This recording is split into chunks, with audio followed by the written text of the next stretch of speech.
A game-changing defensive play by Parnell Motley. Oklahoma loses a wide receiver early again. I'm Ryan Aber here on Owen Field, here with Brooke Pryor after Oklahoma beat Tulane 56-14 on Saturday night. And Brooke, we look at last week's game at Ohio State, and there were a lot of similarities. I mentioned Parnell Motley made a big defensive play in this game. Oklahoma loses a wide receiver. Let's start with that.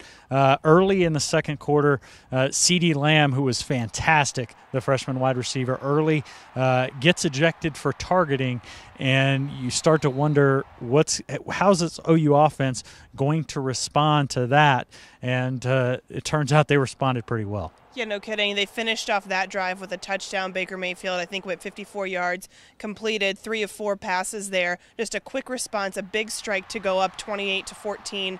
But beyond that, the rest of the game, the offense really stepped up as a whole. And you saw Marquise Brown, the junior college transfer, sophomore wide receiver, had a big game. He ends up leading OU with 6 catches for, I believe, 161 yards, eclipsing CeeDee Lamb's production in the first half. Just had a huge game, which is especially noteworthy considering a week ago at Ohio State, he didn't get on the field at all, and you just saw how deep this OU offense can be when they're put in a position that they have to go beyond that first line of playmakers.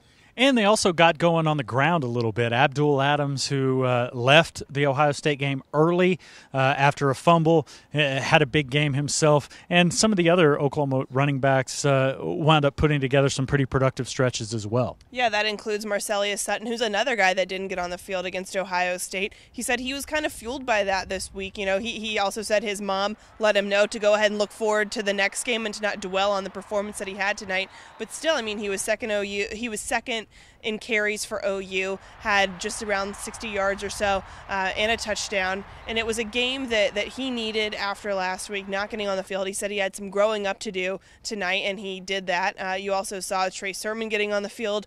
Rodney Anderson, the only wide receiver that did not score, or the only running back that did not score a touchdown tonight. But other than that, it was a pretty balanced offensive attack on the ground. And we also got to talk about Baker Mayfield. Once again, fantastic. He's over 1,000 yards combined in his first 3 games this season. I believe it's 10 touchdowns, 0 interceptions. Mayfield was just on fire for the 3rd consecutive game.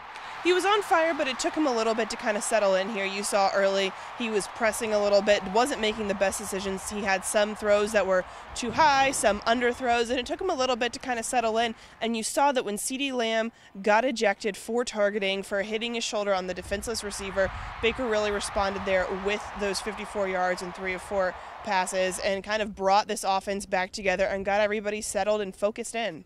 All right, Brooke, now let's go to the defensive side. And Oklahoma really struggled with the spread option early in this game. Tulane scored on their first 2 offensive drives, but then Parnell Motley makes just a massive play, jumps a route, returns an interception, 77 yards with some help from Jordan Thomas with a great block at the 31-yard line on the other side.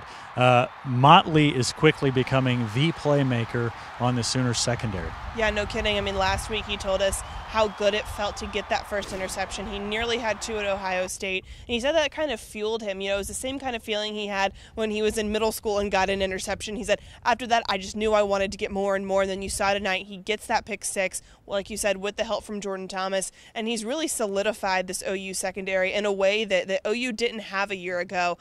You also saw in the secondary, Jordan Thomas, yes, he had that block. He also got burned on a couple plays and got lucky that the ball was overthrown or that didn't connect with the receiver. It was a bumpy performance from OU, especially considering a week ago how much everyone was talking about how much more improved this defense was. So the question becomes, how improved is this defense, and was something exposed tonight? They, like I said, gave up touchdowns on each of the first 2 drives, but after that, the Sooners defense really settled in, defended the spread option really well. I think just allowed about 50 yards rushing after halftime, and really played much better after the first half. Exactly. That first half was obviously the glaring thing that was exposed. Tulane ends up with 237 rushing yards, which is just, I believe, way more than Ohio State. Don't have those numbers memorized, but I know that Ohio State's rushing game was not nearly as strong as Tulane's was tonight. And I know that option, that spread option had something to do with it, but still, I mean, that's something where OU's really going to have to focus on that. They also have Matt Romar go down with an injury early on, doesn't come back in, had to get some younger guys in there, rotating at that position there on the defensive line. So you saw OU have to make some adjustments in the game, but it is an encouraging sign that they didn't allow any more touchdown drives after those first two. All right, let's hear what OU players and coaches had to say after the win. Certainly happy with the win. Told them in the locker room, all wins are hard. Our goal for a long time here was to play, very well early in the season and go 3-0 in non-conference, and this team's accomplished that. So something we're excited about going into Big 12 play. Started off a little bit slow tonight. Didn't score the first drive offensively. Gave up a couple drives there defensively. It took us a little time to settle in against their option attack. Missed a few tackles. Guys just got out of their gaps a little bit. But I thought our response defensively was awesome and kind of really spurred the team on. After giving up those first two touchdown drives, we didn't give up another point the rest of the game, and we also scored one. And Parnell Motley's interception return. So very excited about the kind of the poise our guys kept. We know we got to play better early, but when you can respond like that, when some things don't go your way, you've got a chance. So proud of those guys. Offensively, a little up and down the whole night. Played better after the first series, decent in the kind of in the middle part of the first half. Disappointing not to get the first one in right after half after we got that stop, but then after that we were decent. So at times got a little bit too aggressive between Baker and I. But made enough plays, and guys really settled in and ended up finishing it off in convincing fashion. We're getting disoriented, guys out of gaps. They were giving us a lot of different, formations and looks, and just didn't have guys in the right spots. And nothing out of the ordinary that they don't do. It's a lot of things we repped. Just gave us a lot of different looks and kept us off balance. Didn't execute some blitzes right. I thought we had some good calls early, missed a tackle on two guys that are scot-free. So just weren't sharp early in the first half. A lot of it was just us.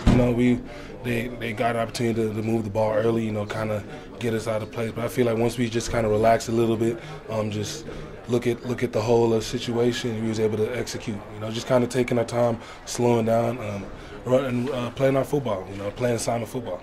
It's definitely tough. A lot of us are instinctual players, so it's hard to just see plays that you can make and not, and not try to make them.